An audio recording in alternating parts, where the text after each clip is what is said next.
Welcome to the historic Lizzy Borden Axe Murder House and Museum. Mrs. Sarah Borden was last seen alive at approximately 9 a.m. by her stepdaughter, the infamous Lizzy Borden, and their maid, Bridget Sullivan.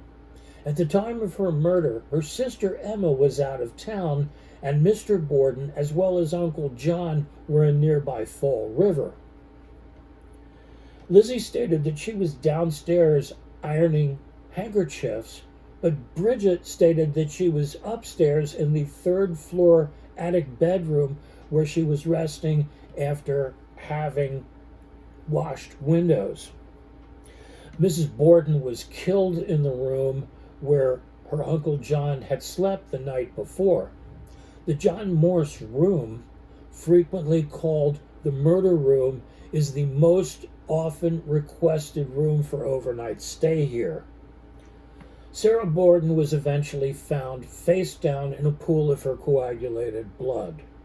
Between the blood and her stomach contents, it was estimated that she was murdered at approximately 9:30 a.m., a full hour and a half before Mr. Borden was murdered and a half hour after she was last seen alive. Isn't it peculiar that there were no signs of a struggle or defensive wounds?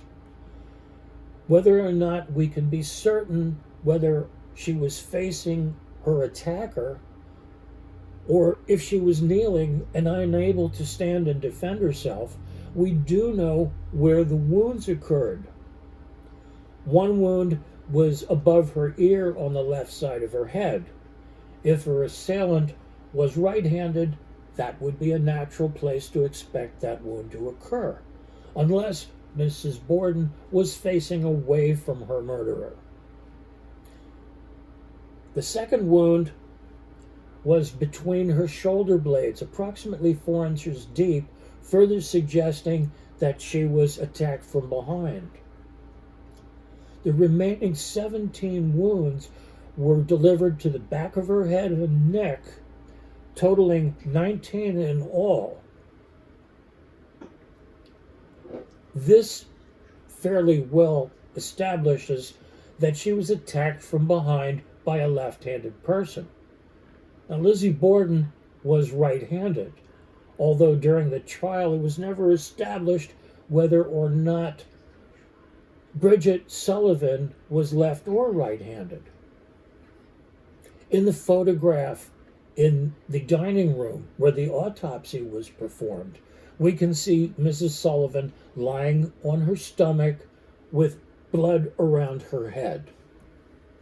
We can also see the camera that was used to take that picture. Did you know that the Borden photographs were the first crime scene photographs ever taken in the United States? How's that for a morbid fun fact?